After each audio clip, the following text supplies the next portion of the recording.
And going deeper now, let's focus on the changing role of police officers in America amid a nationwide reckoning in 2020. Police departments across the country now experiencing an exodus of officers from the force. In Seattle, recent statistics show a staffing crisis, down more than 200 officers in the last year, many departing because of what they call an anti-police climate in that city. But critics cite a flawed U.S. policing system that fosters racial division and subjugation. Police officers and department leaders have come under unprecedented scrutiny, resulting in many choosing to abandon their careers amid nationwide protests. All this as experts point to other potential factors for the officer exodus, including a strong economy, which means more employment options across the country.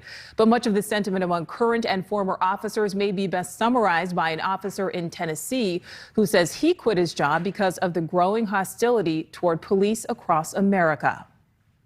We all kind of need to understand where law enforcement is and the crusade against us that is weighing on every officer's heart in America right now. There's a lot that would rather see you dead just because of the uniform that you wear.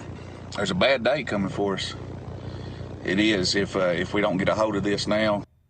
Data over the past 12 months shows police officers at all levels leaving their jobs since May of 2020. Chiefs in 12 of America's largest cities left their post.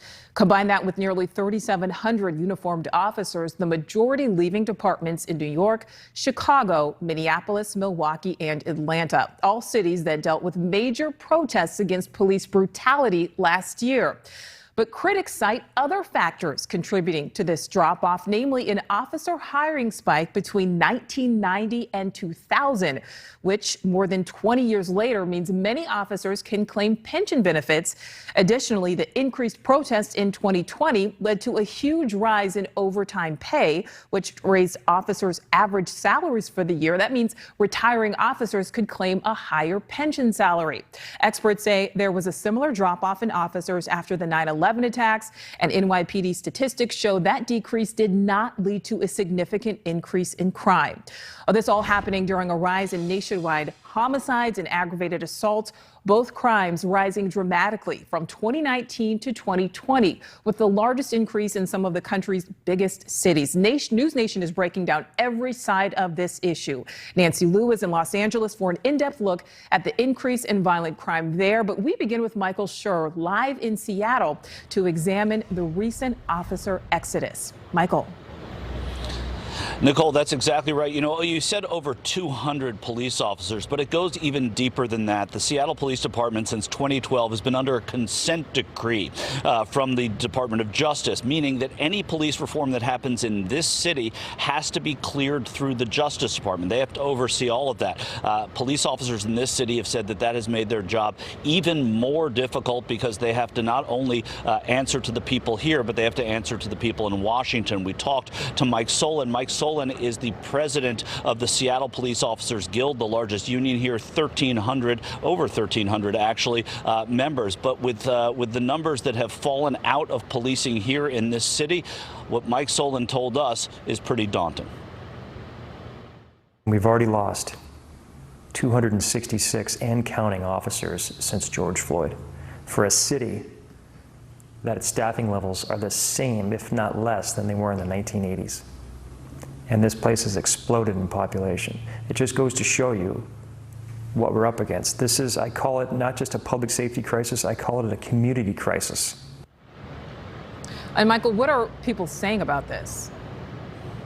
You know, it's interesting. At first blush, the first thing that anyone thinks is, oh, there's been so much activism in the wake of what happened with George Floyd in Minneapolis around so many cities. But it's also the cities themselves who have been pushing back against the departments, though activists like the one we spoke to with Black Lives Matter Alliance here in the state of Washington say it goes deeper than that.